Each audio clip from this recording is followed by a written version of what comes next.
Tyreek and Jalen are going to cause problems for defenses, right? So on that play or just in practice in general, like what specifically do they make you guys change differently to take care of them?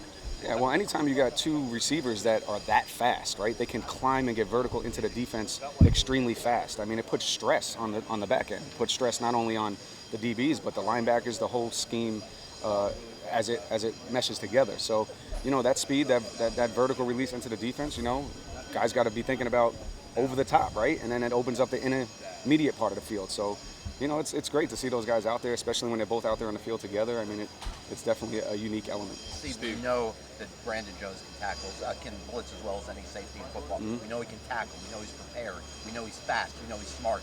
One thing, if you look at the metrics that haven't been great a couple of years into his career, is pass coverage. Right. Have you and him sat down and evaluated? I'm sure you have, but how much tape have you evaluated of Brandon in coverage, and how much mechanically have you changed with him in that area? Yeah, absolutely. I mean, in Brandon in particular, yeah, absolutely. There's definitely elements of his game that we're trying to get better, from coverage to playing the deep part of the field, and then just really even improving sometimes his blitzing and things like that as well. So, but that goes with all our players, right? Like, we want to be as versatile a player as possible, each individual one, so that you don't get pigeonholed into only being a one-trick pony.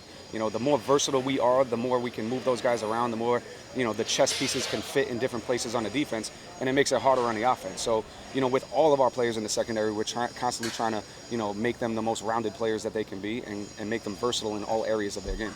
Is the skill set there to get better in coverage? Absolutely. Yeah. Absolutely. I mean, he's athletic, he's fast, he's smart.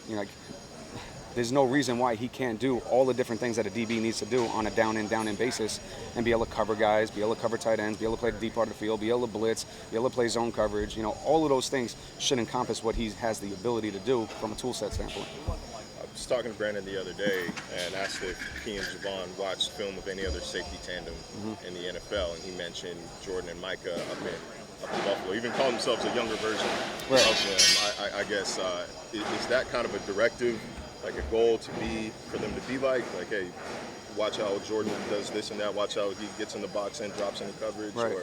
Well, I don't think it's a goal to be like other players. I think we want to be who we are and do what we do best that fits within our scheme. I think it's extremely valuable for those guys to watch other players that have had success in this league and see kind of what they're doing, what their body language is like, what their keys are. Even if they have conversations with those guys in the offseason, it's always a good thing to evolve as a player and talk to other players that do it at a high level and see what their thought process is like. But for our guys really here, I mean, the main focus for them is to just continue to build their craft, build their skill sets, and then understand how they fit within the scheme of our defense and make it all work here. And what type of player does it take for a defensive back, for a safety, to be able to line up on the line of scrimmage and still present enough of a threat to a defense that you can drop into coverage and take away the pass? Yeah, well, I think, obviously it goes back to the versatility comment that I was saying, right? Like, if you line up on the line of scrimmage as a defensive back and there's really no threat of blitz, or there's really no threat of you being able to beat a running back one-on-one or beat a block in the front, then they're not worried about you as much. But when there is that threat, you got to be accounted for. And then now you play that chess matchup. Is he coming? Is he dropping? And then obviously having the wherewithal and the understanding of when I'm dropping from the line of scrimmage, where do I got to get to? How does my depth change? How do my landmarks change? All of those things that, are different from the line of scrimmage than from dropping from 15 yards deep. You know what I mean? So I think that's stuff that you're constantly working on, constantly you're trying to build on a daily basis, individual drills, film work, team periods. I mean, that's what practice is for, Steve, when you first got around Javon Holland, how long does it take to notice just how special the guy's instincts are? Yeah, it doesn't take long. I mean, you watch the guy play out there, he's extremely instinctual. He understands the game. When you sit and talk with him, he understands the game from an intellectual standpoint.